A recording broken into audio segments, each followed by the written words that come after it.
글로벌 중추 국가로 나가는 것을 막아보려는 중국과 러시아의 압박에 민주당이 가세하고 있습니다. 민주당 이재명 대표는 중국의 잘못된 태도를 지적하기는커녕 윤석열 대통령이 양국 관계 악화에 기름을 부었다. 대만 문제 불개의 원칙을 관철하라고 했습니다.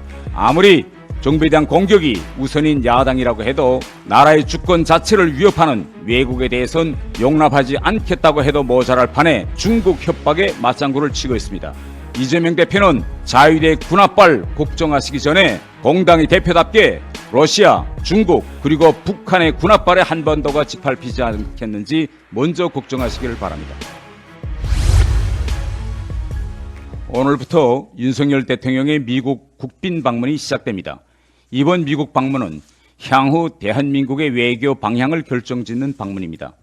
대통령이 미국 방문이 시작되는 시점에 맞추어 정부는 오늘 24일부터 수출 절차 간소화 혜택을 적용하는 백색 국가 목록에 일본을 다시 포함시켰습니다.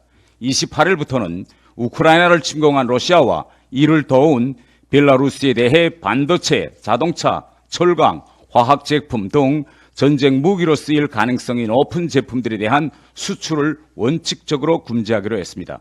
지금은 무고한 우크라이나 양민을 학살하고 있는 러시아와 대만을 무력으로 침략하려는 중국, 핵으로 한반도를 적화 통일하려는 북한에 맞서 한미일을 중심으로 자유민주주의 진영이 일치 단결해야 하는 절체절명의 시기입니다. 윤석열 대통령의 국빈 방문을 앞두고 중국과 러시아가 막말과 노골적인 협박을 일삼는 것도 한국이 중요한 역할을 할 수 있음을 역설하고 있습니다.